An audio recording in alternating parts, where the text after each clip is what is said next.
I first got interested, really interested, in the subject of cursing about 3 weeks ago.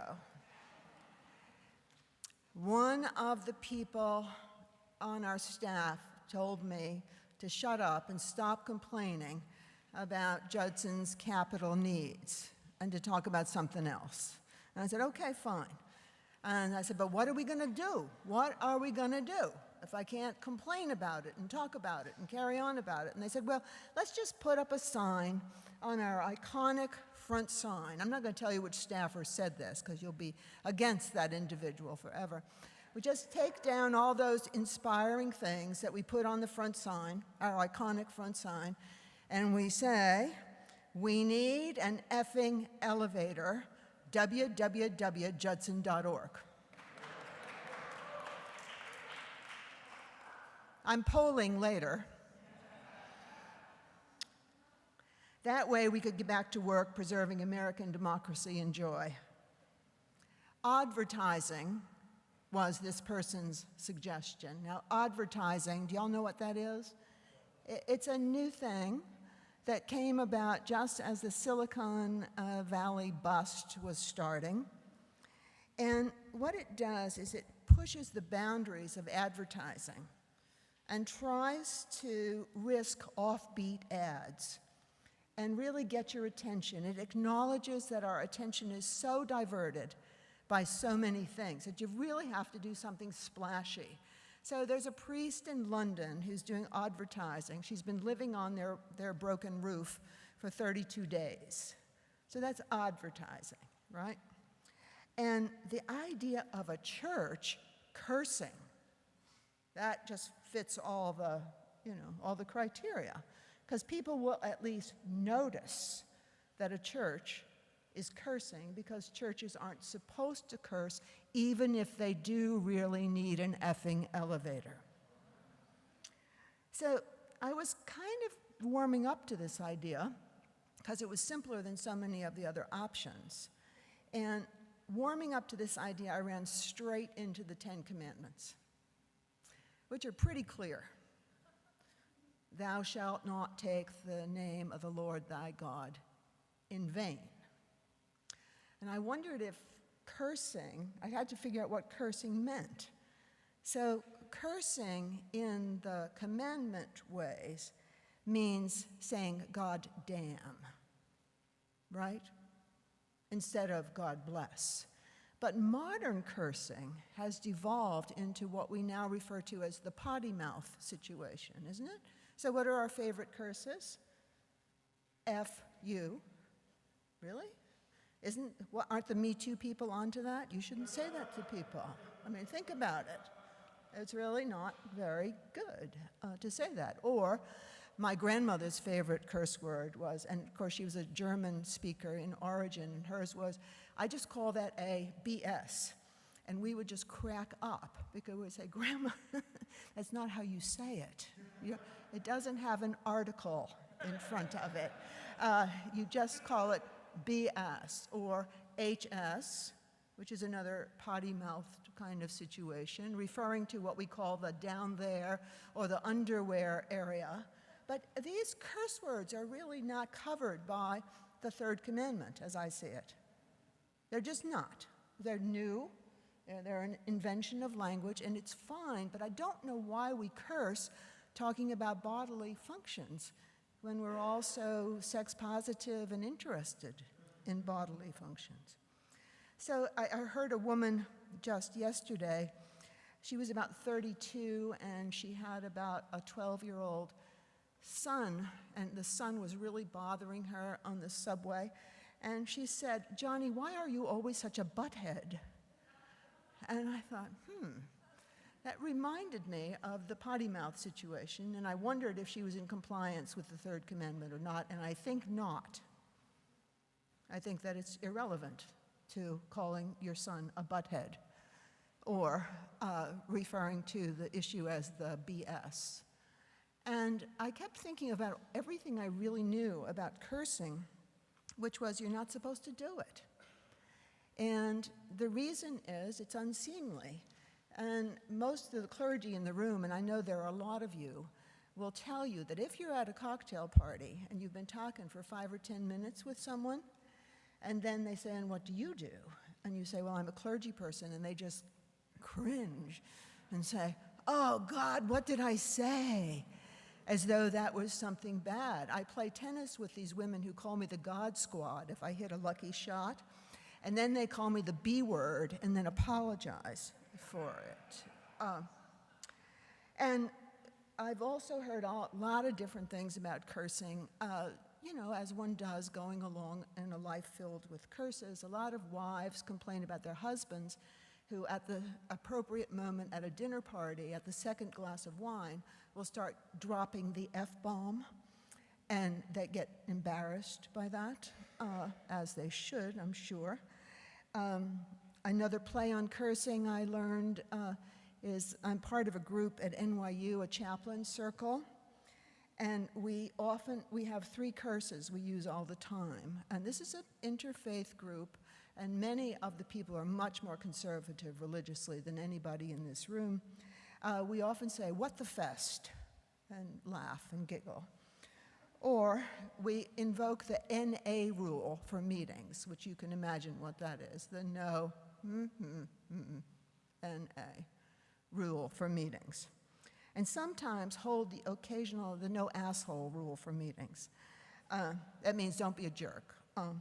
And sometimes hold the occasional prize for the person who has the most mindful way of not giving an F.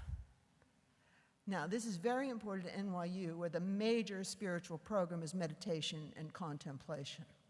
So we're always on the lookout for the person who is having the most mindful way of not giving a flying F. So, to understand this 3rd commandment, I think you really have to stick with Reverend Jeremiah Wright, right? Remember what he did? He used biblical language to say, God damn America. He was literally quoting out of Isaiah. And he was very much in violation of the 3rd commandment because he was cursing the country. So damning is cursing. My high school English teacher in West Virginia, one Mrs. O'Shea, who indeed was married to Captain Kangaroo, would agree. She made an elegant case against profanity by saying that when people cursed a lot, it meant that they just didn't have any imagination. So she was a great fan of more articulate insults and actually assigned papers that told us how to insult someone we really wanted to insult really well without calling them an a-hole. So this whole cursing thing, I think, is not biblically about bodily parts or their diminution, but has become inelegant, unimaginative language. But indeed, there is a world where to be damned is really hard for people. One man of a certain age said to me just recently, my father never cursed me, but he always called me lard bucket. And it was like a curse. And now that he's not fat or overweight anymore, he'll still call himself a lard bucket sometimes. So what's the opposite of cursing? It's blessing. It's blessing. To be a blessing. To say, God bless you, not God damn you. So here ends the sermon for the people here who care about the Lord's name.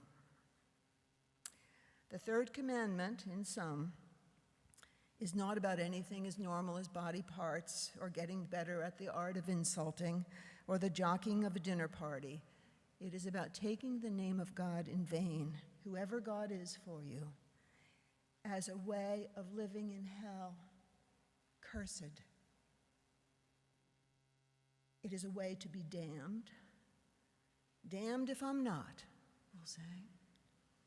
It's a refusal of the gift of the blessing of creation. That's what it means to be in vain, when you could be on purpose, living the blessing of creation. So I want to take another tack at this and talk about one of the great substitutes for the word cursing, and that is the word profanity, right? Profanity. Don't use profanity around her or around me or whatever you say. Taking God's name in vain is to profane what little we know about the name of God. It has an interesting parallel in many things. You could argue that addiction is a profanation of the temple, the God-given temple of the body. Or you could argue that if you throw a plastic bottle into the ocean when you're done drinking your soda out of it, that you're profaning creation. But today I want to talk about how the physical world, the material world, can also be profane. Not every place needs to be a sacred place or a holy place, and surely there are places for profane places. They're on a spectrum with each other, though. But at a certain point, some buildings just damn God. How do they do it? By being ugly, by being expensive, by being unaffordable, by not being open, by being places that you can't go to because you're not good enough. So what am I referring to? Of course, I'm referring to Hudson Yards. And I'm doing it because Mrs. O'Shea was right. When you can't curse in public, you can at least develop some of the best writing we've had in a long time in New York City about architecture. Michael Kimmelman, the great friend of Judson and the New York Times critic. I've got it down here. Where did I go? Anyway, I'll get back to him when I get back to the page. Judson Davidson did some great writing about it, saying, I have a feeling that we're not in New York anymore. What a great line. What an absolutely great line. He talks about, Kimmelman says it this way, in his front page piece. If you haven't read it, it's a stunning piece of writing. He describes Hudson Yards as smooth, seductive, mindless materialism. Giving Henry James a run for his money. I mean, we had to really practice that reading, written in 1906, where James talks about these material monsters that a skyscraper is and how they take away the light from everything else.